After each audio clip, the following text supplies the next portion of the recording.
I actually put up a list last night. I was going through the Niner depth chart, just taking a look at where they're at. And I came up with 12 players that I think are wild card players, what I would call wild card players for the season ahead. And what I mean by that is that we don't like their floor and their ceiling have not yet really been defined.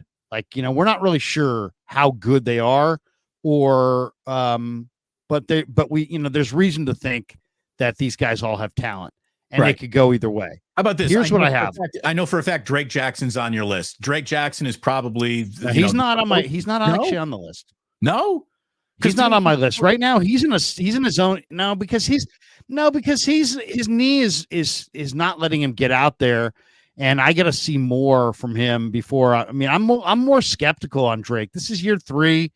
If it was going to happen, it would have happened by now, probably. I agree with that totally. So I think big year for a defensive lineman, especially one who's been dealing with injury. To me, Drake Jackson is the kind of guy who's the poster child for this argument.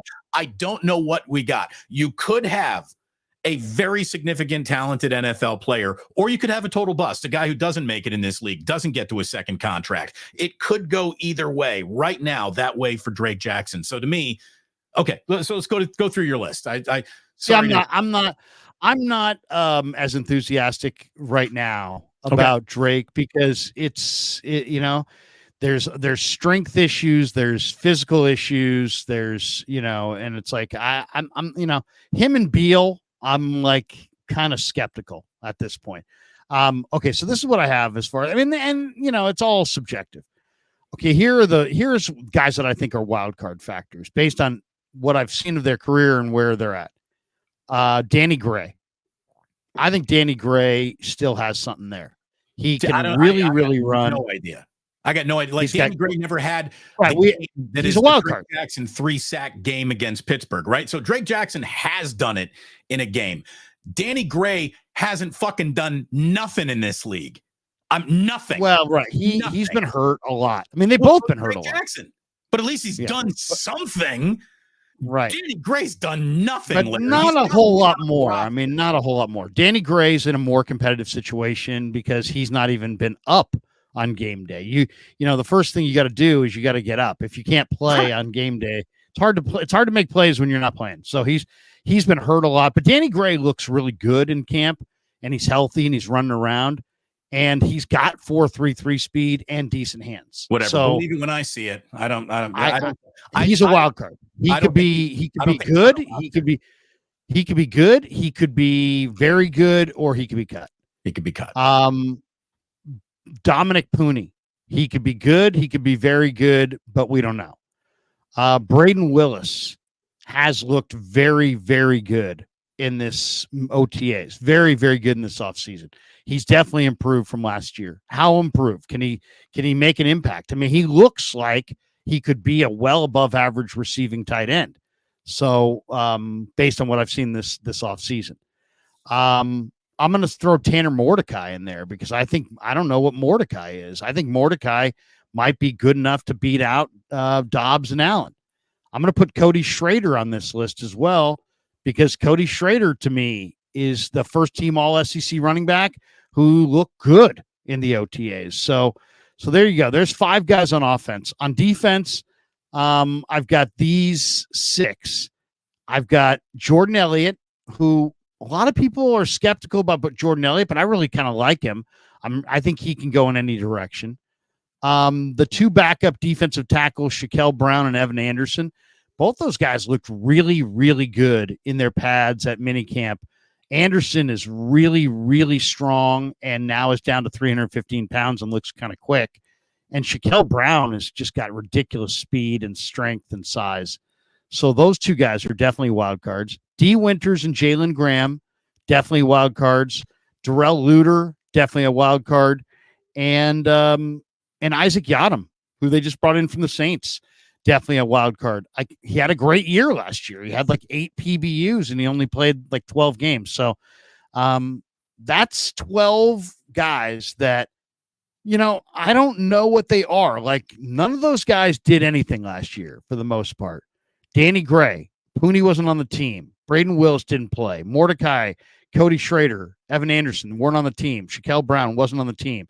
Jordan Elliott wasn't on the team. Winters, he did nothing for the most part. Graham, Luter played a little bit. At the end. Yadam was with the Saints. I'm just saying these are guys that weren't really contributors or even on the team last year that I think are kind of wild card factors this year as far as what they can contribute. And if you go 0 for 12, then you're probably not going to be a Super Bowl team. If you go 12 for 12, you might be a very improved football team, and you went to the Super Bowl last year. So it just kind of shows that when you really look at the volatility of an NFL roster, the Niners, for the most part, look very similar roster-wise to what they looked like last year. But when you really look closely at the names, I just named you 12 guys who all have talent and who've all shown different degrees of production in this offseason OTA time. None of these guys did anything last year. So if these guys step into the mix and produce this year, you get 12 guys coming in that didn't produce last year that are producing this year. That might be enough to vault you into another status. Who are you cutting to make room for? You just basically gave us, beyond Pooney, the 49ers practice squad. That's what you just gave. The 49ers might have the most loaded practice squad in the NFL. No, I think Braden Willis makes the team for sure. I think Cody Schrader can make the team. Definitely Jordan Elliott's making the team. Definitely D. Winters is making the team. Definitely Darrell Luter's making the team. Definitely Yadam's making the team. I mean, those are just several of their new additions. It's like if their new additions don't do anything, they're probably not going to be a Super Bowl team. But there's 12 guys there that all look good right now. Well, that's the thing. We know the Niners. Like Drake, I would put Drake on there if he'd look good, but Drake didn't even get out there. He's just out on the side running around. Those 12 guys are out on the practice field on the depth chart, and they're all looking pretty good. Yeah, but so my question is, if any of those guys come of age, they're better. Drake Jackson actually had production in a game. A real live, not really. He had one game last year. Okay, he had 3 sacks in week 1, and he basically didn't play at all the rest of the year. That's one more game than mostly everyone on your list has ever had. I mean, but he's a defensive lineman, Damon. Backup defensive lineman play. Backup, wide receivers don't even get active on this team. You got Debo. Look at this team. I mean, Danny Gray's been hurt, and he hasn't been able to get active. Drake Jackson, there's been a need for him, and he's not been able to answer the bell. It's not like they're going to Danny Gray and Braden Willis. We need you. And they're like, we're not here for you. Those guys have had injuries, and they're really young players. Jackson's had some injuries, but he's also had opportunities, and he hasn't been able to make it happen. He hasn't made the most. And I'm a little worried whether or not he's got the strength and the talent to do it. We'll see. Hey, nobody's a bigger fan of Drake than me. I think I might be a bigger fan than you, just a little bit. Yeah, but look. I've talked to him a bunch of times. I like the guy. We get along great. I would love to sit there and shout his praises. I don't do that just for kicks. I only do it if you deserve it. If he gets healthy, gets stronger, gets in the rotation, and starts to produce, then we'll start to talk about him again. Until then, I'm just going to wait. Him and Beal are, we'll see. I'll say this, even though I'm dickering over who's on your list or the validity of your entire list, your overall point is well received.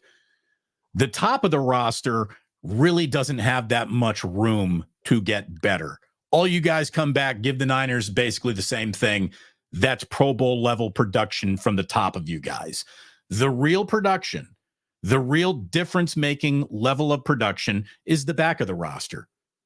That's a difference between the 13-win season or the 11-win season, right? The guys who you're not expecting a lot from, there's nowhere to go but up for the back of the roster. As long as the top of the roster doesn't come down, that's how the Niners get better. By raising the floor of this team with the least of its players, not the best of its players. So, yeah, I mean, they're loaded. They're absolutely loaded. The guys who don't make the 49ers, whoever the 54th man is on cut day, the guy who didn't make the team, he will be picked up immediately by another team. The Niners cut down day decisions will be signed in other NFL cities within 24 hours of it happening.